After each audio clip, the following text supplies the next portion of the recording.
It was my pleasure to serve in the U.S. Navy during World War II, and I attained the rank of Aviation Machinist Mate First Class and Combat Air Crewman status. Okay. And if you read the interviewees there. Interviewers today are Mr. Scotty Springston, Don Byers, and Kerry Wren. Okay, Henry, thank you very much for coming to talk to us today. We really appreciate that. And since the events of Pearl Harbor on December 7, 1941 are really the defining event of World War II, we've asked each of our World War II veterans to start by telling us just what you remember about that day and what effect it had on you and your associates. Okay. December 7th, as you recall, was on a Sunday. I was 15 years old in high school, and we really couldn't believe it when we got the news that Pearl Harbor had been attacked. I ran around to tell my brother-in-law and my sister, who lived about a block from us, and they didn't believe it at all. They thought I was joking, but it was a very, very bad thing for us. Did you get a reaction from your parents? Do you remember that? Or no, they were not home at the time. Okay. Okay, so after that, you were obviously too young to go into service that time. When did you decide to enter the service? I guess that the war progressed. I graduated from high school on February 4th, 1943, and joined the Navy the next day, February 5th, 1943. At the time, it seemed like the thing to do. The cause was just, and actions were pretty clear for everybody. Quite a lot of the fellow graduates, males from high school, had gone into the service. We had already activated the Virginia National Guard prior to that, so we had a lot of friends who had been taken out of high school that were members of the Guard, and it was just the thing to do. Choice between Navy, Army, and all this. I've always sort of been oriented towards the water and prefer that. They had a prettier uniform.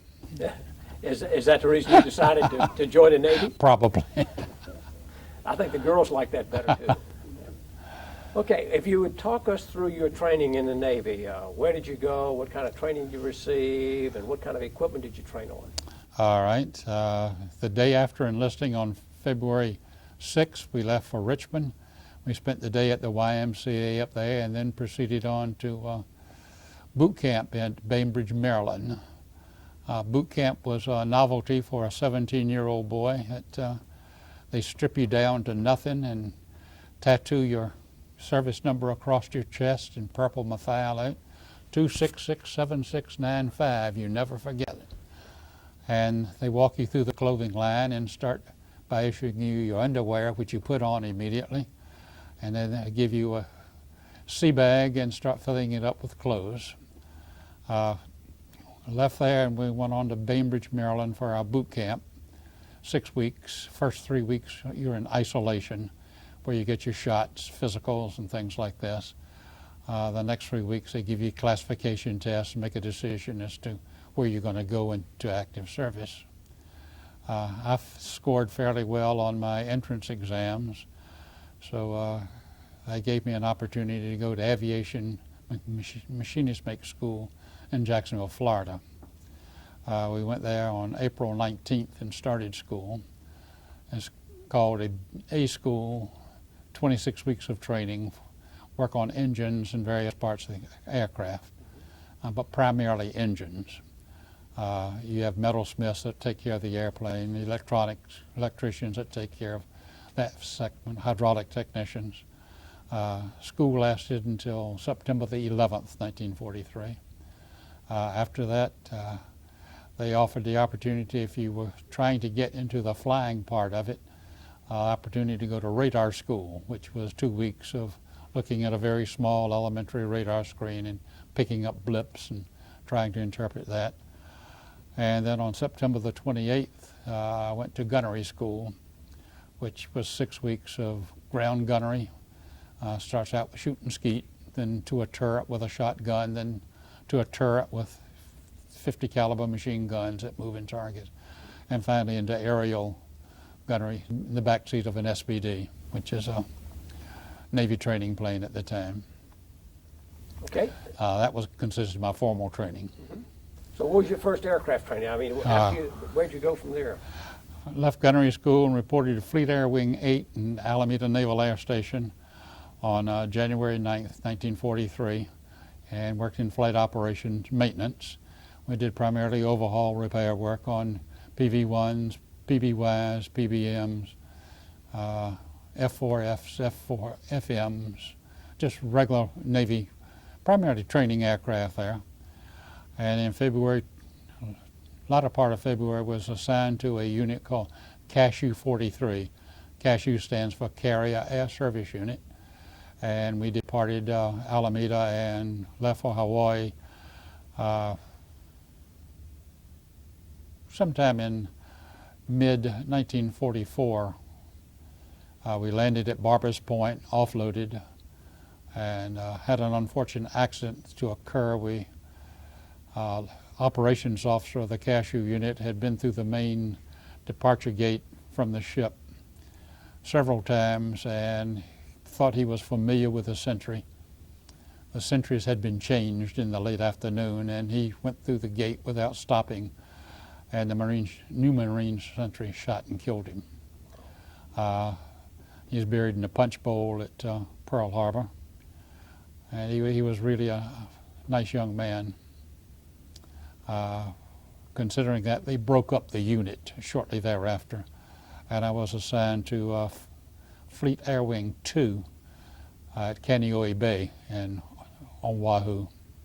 It's on the opposite side of the island from Pearl Harbor, Oahu, and was in flight operations and maintenance there. Again, we were working primarily on PV-1s. VPB 200 was a training squadron for replacement crews for the PVs, and we did all of their maintenance work.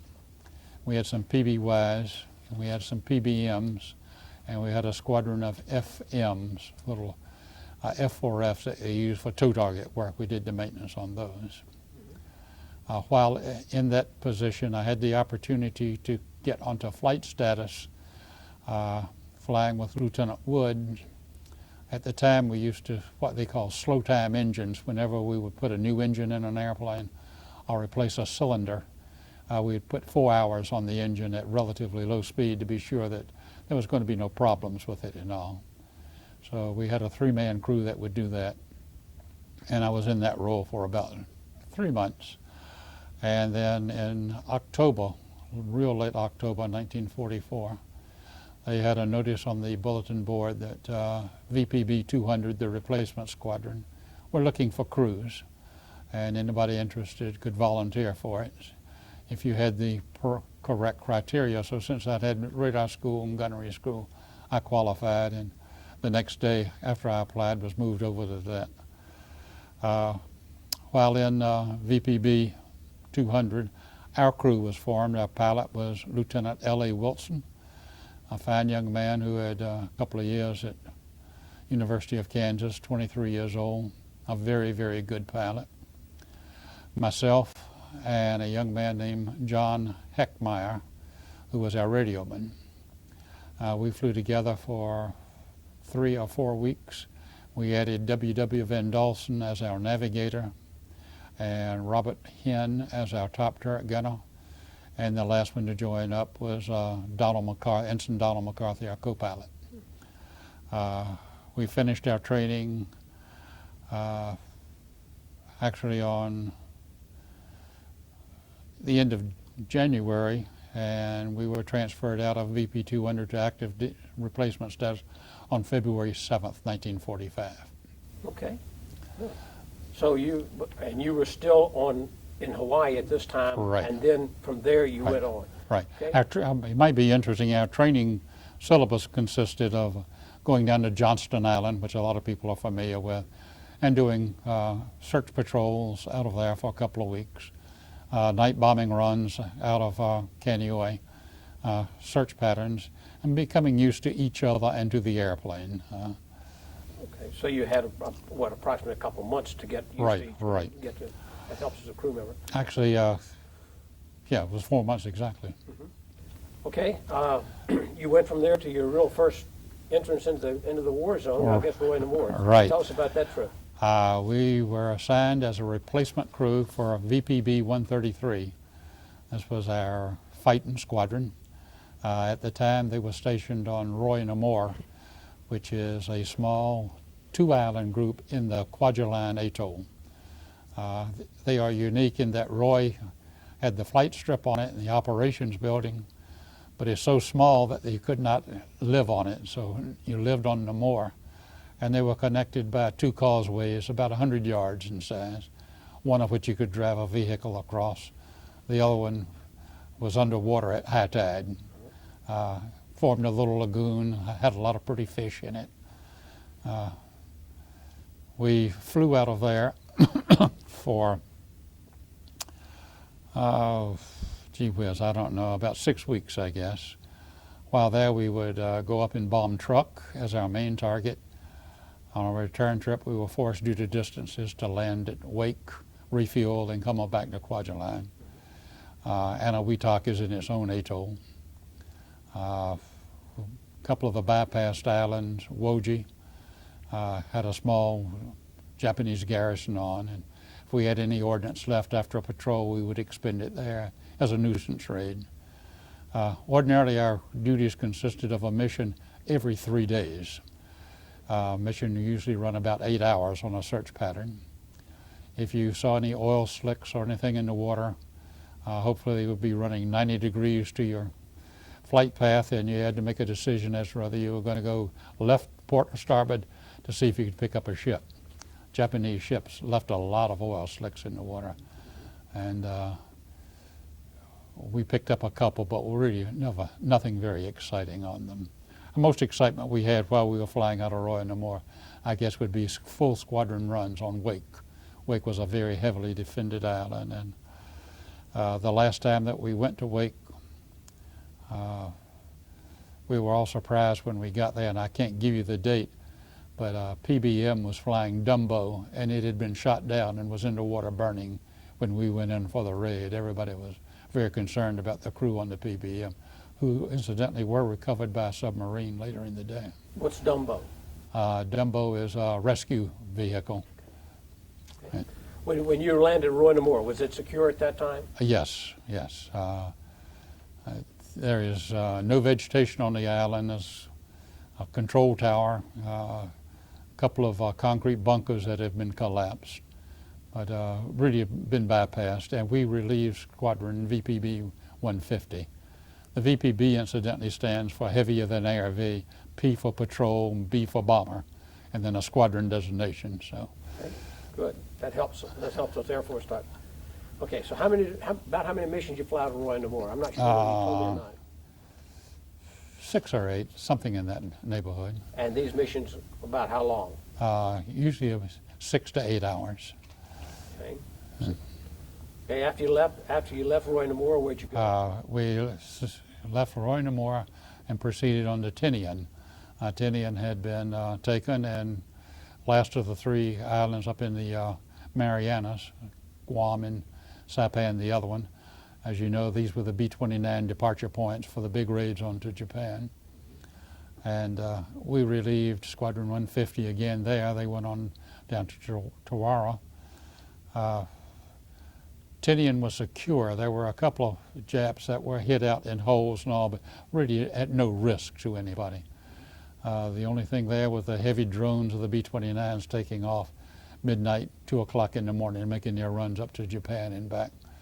And it was about a 2,600 mile round trip for them, quite long, really. And they were fully loaded with gas and ammo and bombs. It just took forever to get them, 500-600 plane sorties into the air. We flew, again, search missions out of Tinian, north and west of the island, again looking for any ships that we could find. Bypassed islands there were Yap, Truck, which we bombed a couple of times. And while there were only a short while in that the invasion of Iwo Jima was going on, and as soon as Iwo Jima was secured, we took an element of 6 planes to Iwo and landed. We got to Iwo Jima on March 23rd, 1945. We landed at the middle airstrip on Iwo. The northern end of the island was not secure. The lower end of the squadron was the airstrip around Suribachi was secure. They had a few holdouts on Suribachi itself, and you could get rifle gunfire off the northern end of the island. When we landed, it was about 3:30 or 4 o'clock in the evening, and a Marine captain and 2 enlisted men showed us where to park the airplane. There were no other airplanes. There was a B-29 that was on the island that had been forced down on a return trip on that strip. Told us where to park the airplanes, and then told us that the island really was not secure, and that they didn't have the manpower to offer security to the planes, and it was up to us to furnish our own security. He got in his Jeep and left, and our skipper, Commander Chrisman, said, fellows, look, if the Japanese want these damn airplanes, they can have them. Don't put yourself at risk around here. So we dispersed. We had taken from Tinian with us a little byplay, 2 roast chicken, a gallon can of fruit cocktail, and a dozen oranges to a Marine lieutenant who was a close friend of our co-pilot. And we borrowed a Jeep and see if we could secure him. He had been killed 3 days before, unfortunately. So we took all the food back to the airplane, and we had a picnic inside the airplane, February 23rd at 6:30, the last whole good food that we ate for several days. Rations on Iwo Jima consisted of, in the morning you got up and went over to a Marine mess, a big pot. You got a canteen cup full of water, of coffee, a canteen full of water, and 3 Cracker Jack boxes that had B, D, and S on them, breakfast, dinner, and supper. Olive drab, and they're horrible food, really. While on Iwo Jima, our role was to fly north and look for picket boats. We refer to these as sugar dogs or sugar charlies. This is a Navy designation for a boat that is 75 to 100 foot long. That's a dog. If he's 50 to 75 foot, he's a Charlie. They look like scallop boats, fishing trawlers. They have a lot of radio antenna on them, and their purpose was to patrol east to west and watch for B-29s to come over. And then they would radio into Japan and notify them so they could put up aerial opposition for them. Okay. Our routine missions was to pick up a B-24 PB-4Y in the Navy, patrol bomber by Consolidated. And it would fly out. We would use its search radar.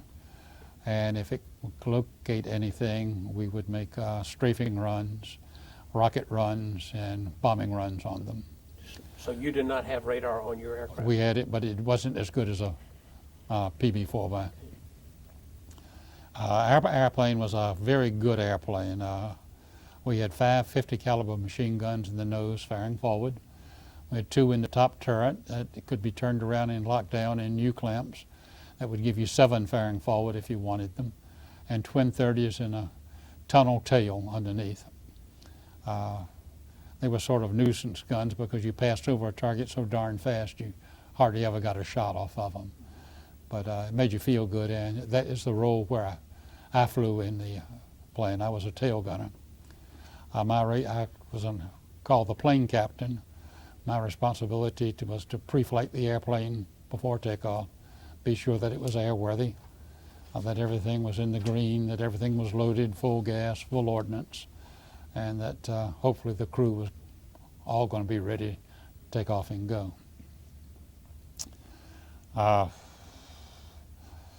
We did have some excitement on March 27th, 1945, something that lives in my memory.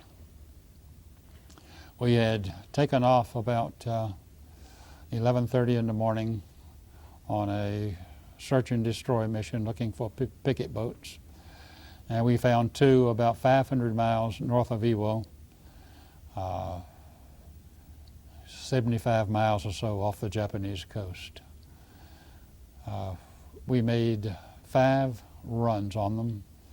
First run was on the smaller of the two. We were making a strafing run.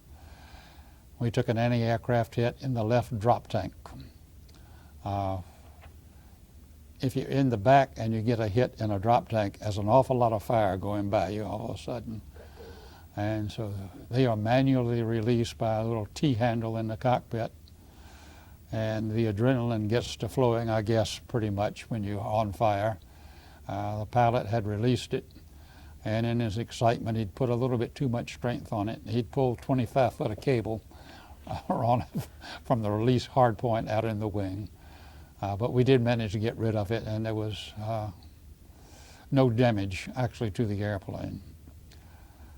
Having taken a hit in the drop tank, we would have been wise to aborted the mission at that time. But we were fairly eager, I guess. We were a new crew, and we wanted to see what we could do, so we made another run, strafing run. On our third run, we made a rocket run. We took a hit in the tail, small, 2 holes in the rear section of the airplane about the size of a grapefruit, several small holes in the vertical fin, a couple of holes underneath the flap.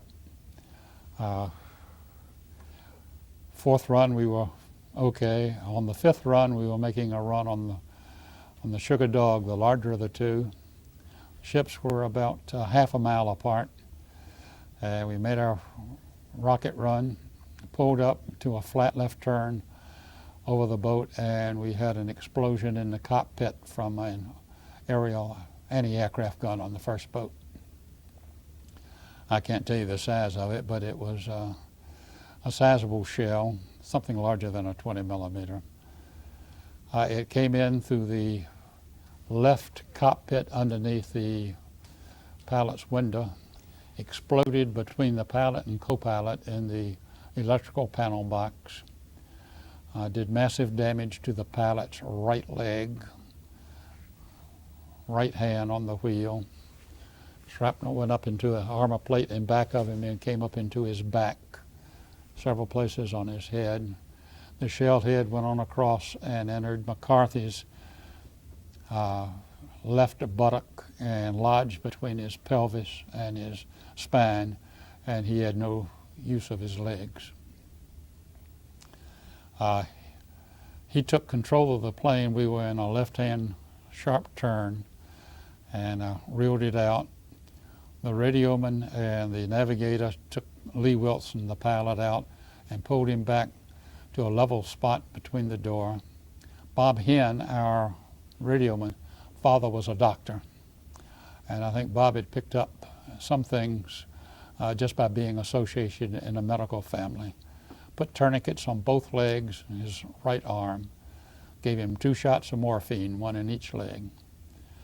We opened 2 parachutes and wrapped him up to keep him warm. Took a couple of blankets that we had in the airplane and covered him up again for the warmth as much as we could. I sat down in the pilot's seat. We took McCarthy, the radioman, grabbed him under the armpit and put him down in the floor right in back of his bucket seat. And we took his pants off and flipped him up over the top of the seat, and the suction pulled them right on out the window. I remember them going out very vividly.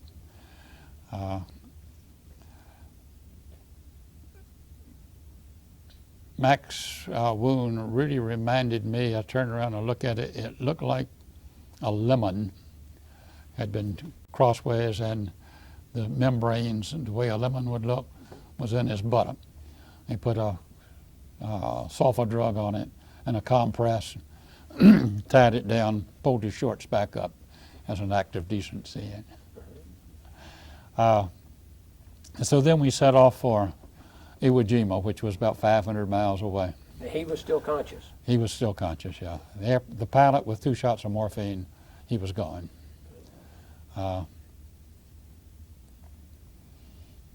We didn't have 100% of our flight instruments, and our magnetic compass that hangs from the bungee cords was gone. I think you called it the bezel that floats around. It was laying down on its side. Was of no use whatsoever. But I can't tell you which instruments were out. There were several that had broken glass up on the front, and I just don't remember which ones were out. I asked Van, our navigator, which way was home, and he said, why don't you kick it around about 10 degrees to the south?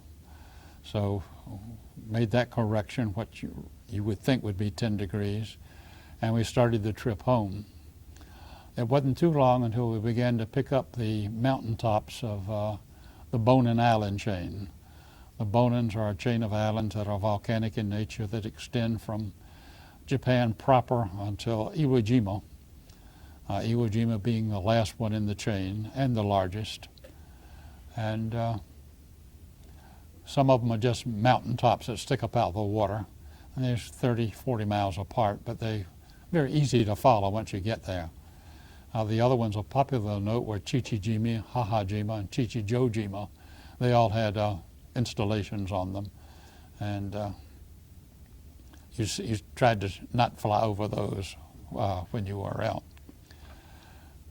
We picked up the island. The flight home lasted about 2 hours, roughly, between 500 and 550 miles. We were on high cruise, somewhere around 280 knots. Everything I thought that the airplane could stand. And really it's no big deal to fly the airplane. We were 2,500, 3,000 feet. And we were just smoking it home, so to speak. We came in on the west side of Iwo Jima, sort of a sigh of relief. And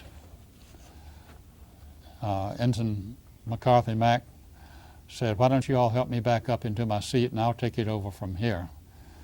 So Heckmeyer picked him up, put him back in the seat, and he got all strapped in and adjusted. And he said, okay, Henry, I've got it. So we were maybe 6, 7 miles on an initial downwind from the island at 2,500 feet roughly. And we were still indicating about 250, 260. We flew on the downwind. We made a short base leg. Base is a leg you turn from downwind till you line up with a runway. And we turned on final, and he trimmed the airplane down to a nose down attitude slightly, and said, give me the gear. We put the gear down, and then he says, we were about a mile and a half from the end of the runway. He said, give me full flaps. So we gave him full flaps, and the airplane at that speed had a tendency to balloon a little bit. So we picked up about 200 or 300 feet in altitude, and he said, help me, I can't hold it. So I took hands back on the control. It had a heavy nose up attitude trimmed in it. You had to really push on the yoke to get the nose down into level flight. And he said, okay, Henry, you got it, I'm through. And he leaned back and folded his arms, put his head down, and I think he closed his eyes and started to pray, really. He couldn't use his legs at all. He did not have those on the rudder pedals. And you really need those during that part of the flight. So we didn't have to apply any power. We made a go around, passed over the end of the island, turned back onto a new base leg, dropped down to about 800 feet, and came down, made another base, turned on the final about 1.5 miles, 2 miles from the end of the runway, and landed up, pulled the power off. when we crossed over the threshold into the runway, I killed the mixture, the throttles, and cut the mags, because I didn't really think that I had the ability to take it around again. And we made a landing, and on the rollout of the landing, we veered sharply to the right, had what we call a ground loop, and wiped the landing gear out, and came to a rest about 50 feet off the runway, right beside a gun emplacement. We jettisoned the top hatch, and a young Marine jumped up on the wing, reached down and grabbed McCarthy under the armpits and jerked him right out of the airplane. He was gone before the airplane had even really finished rocking. When the airplane came to rest, it sort of tilted up on its nose just slightly, rocked up off its belly, and pushed gravel and lava up into the air. When it comes down, you could hear it tinkling on the airplane. I can still remember that sound very vividly. We got out of the airplane, and they were taking the pilot out of the airplane at the time on a stretcher, put him in a ambulance and drove him away.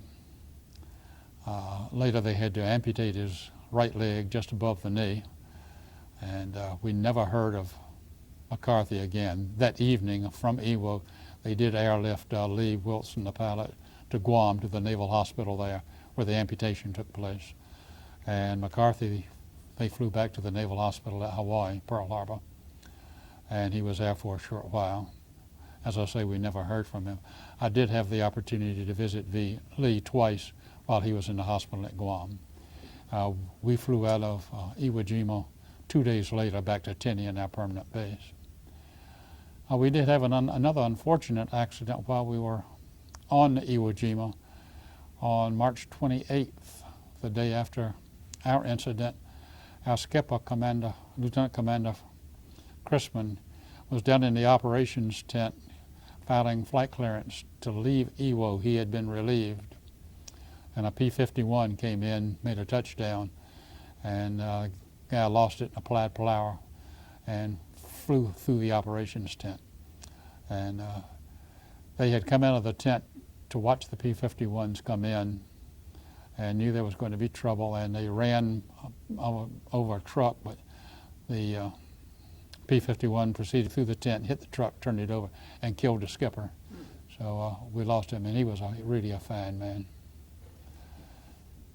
Well, let me ask you, what was your thought when he said, help me, I can't hold him? What were you thinking? You know, I don't know.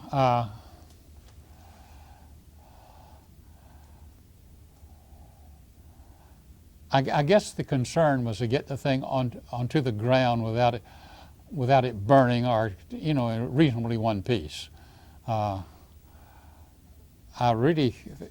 was no doubt in my mind that I couldn't land that I couldn't get it on the ground. I was sure of that. I wasn't sure, you know, those things touched down somewhere around 100 knots, and I don't know how fast I was going when I touched down, but if you're a novice, my flight experience consisted of no takeoffs and that one landing, you know. So that I was just confident that I could do it, really. And you were 19 years old. I was 19 years old. I was glad to be there. I was glad to be going home. I don't really remember too much of what happened when I got back to Tinian. I've asked my other fellow crewmates, do they remember, because we were there about 6 weeks before we came back home on our 30-day recovery leave, and they don't remember either. Van Dalsen, who was our navigator, did fly 14 missions with another crew out of Tinian. Right after our incident and Commander Flannery's, Chrisman's death, our 5-plane element now, because we'd lost that airplane, was relieved, and they came back to Tinian, and they stayed there for maybe 3 weeks until they sent a new element up and sort of regrouped.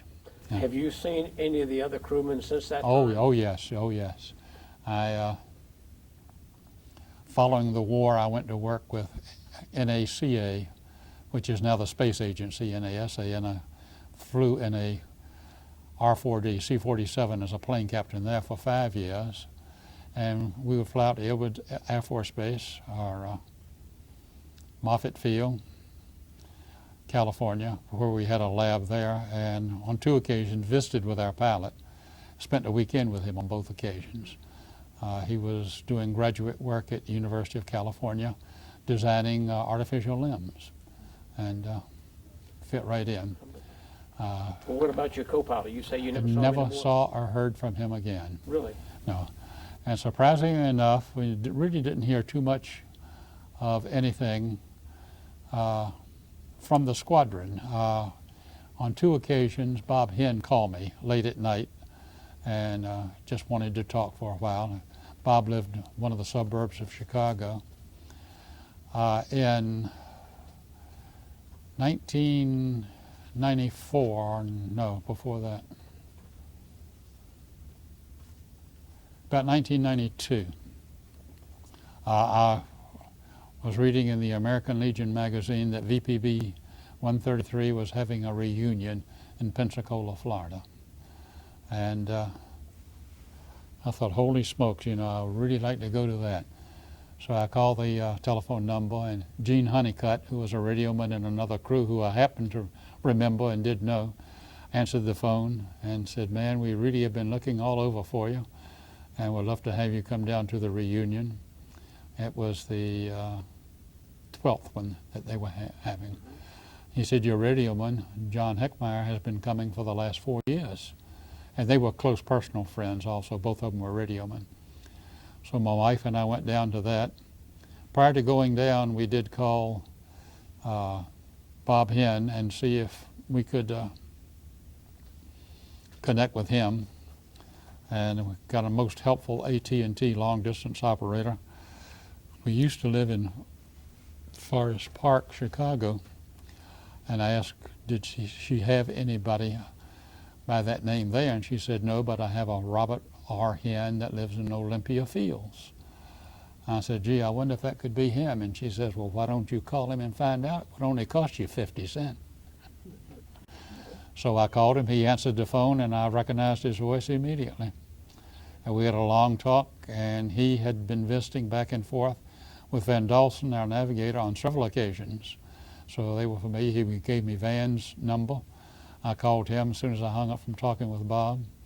And Van said he didn't know anything about the reunion, but he'd be there. So he came. And Heckmeyer, so 3 of them fellows got together that year for the first time. It was interesting.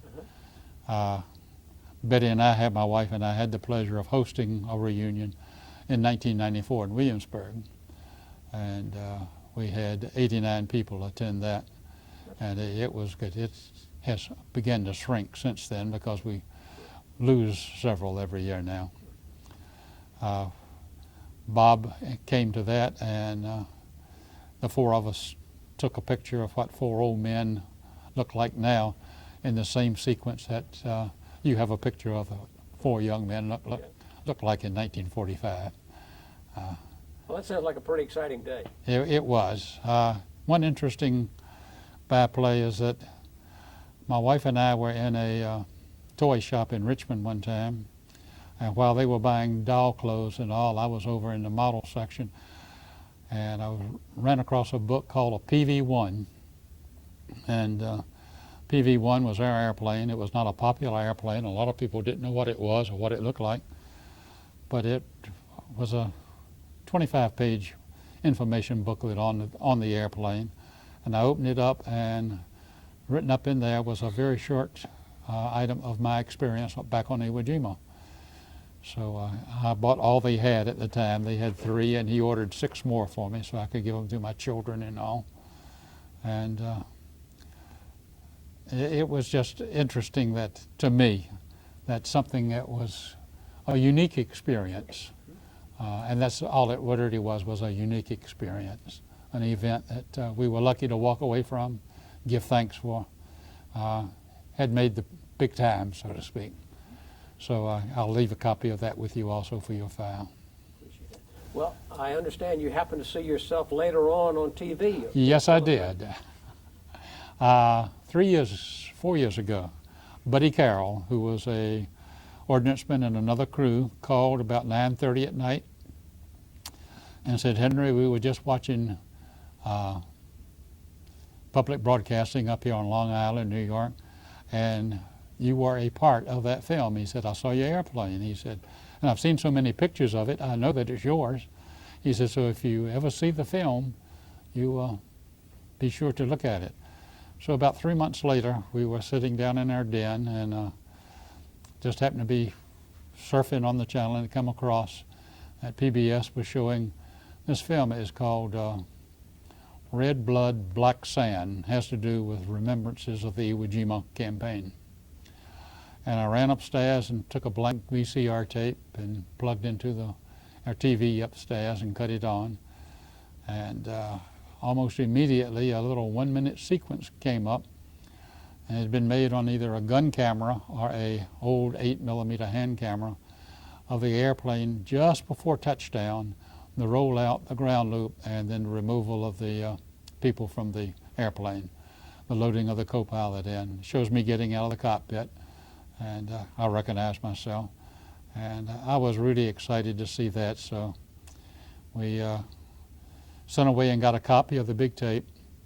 I gave that to my son, and through the auspices of one of the banks that we were connected with, they excerpted a tape, which is against the law, I'm sorry, but we did it anyway, and digitized this little 1-minute segment, which runs about 3 minutes now, and then included the sequence in itself, which you will have a copy of also. Great. I And, just appreciate that.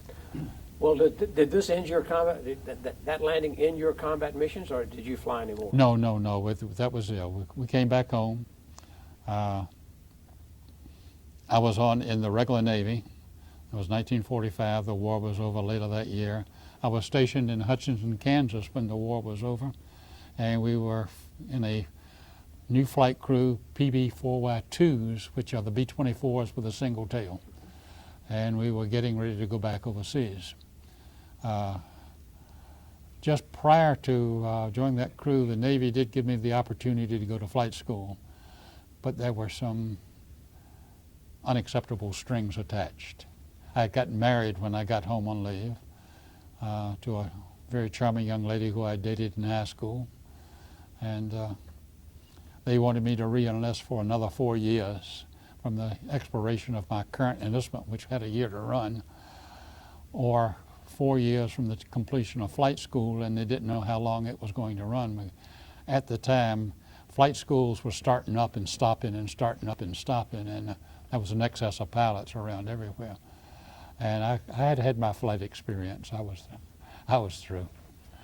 I got out in July of 1946 on my 21st birthday, and I went to work for NASA. Well, did you receive any special recognition for these actions on that? I got an Air Medal with 1 Gold Star for missions prior to this incident, and for the mission itself, they gave me a Distinguished Flying Cross, which was a apt award for the occasion. Oh, very good.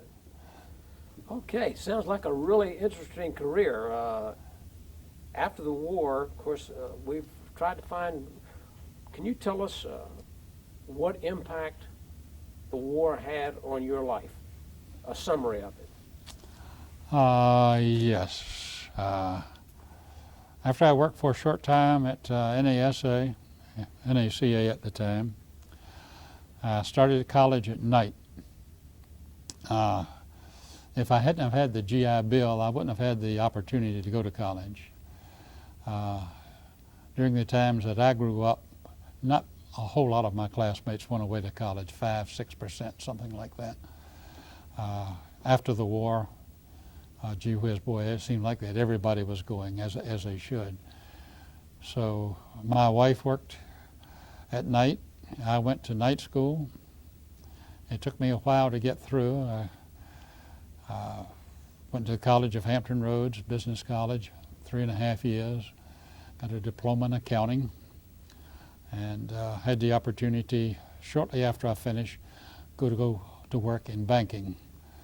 Now, 4 years in the Navy as an aircraft machinist, 10 years at NACA in flight operation. Don't really make a banker, but what I had learned in school, in college, made a lot of sense to me, really.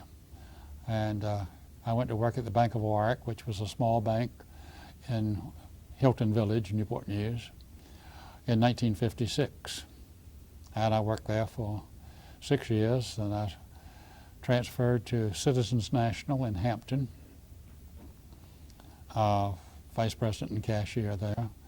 And I had the opportunity in 1965 join the Bank of Salem as their president, Roanoke Valley. Bank of Virginia was a member of Virginia Commonwealth Bank shares, which just as the Bank of Warwick had been. And came back home to Newport News in 1972 as chairman of the board of the Bank of Virginia Peninsula.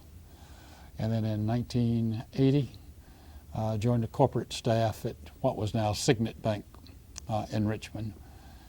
I've had a very interesting life. I got through childhood without being abused in any way, which was unique. I got a good public school education. I was in aviation at a time. If you had an interest in aviation, I saw the X-1 flights at Muroc, the X-2, the X-5, the swing wing, the flying wings. I enjoyed a successful business career. I married a wonderful woman. We have 5 nice children and 5 grandchildren, 2 great-grandchildren.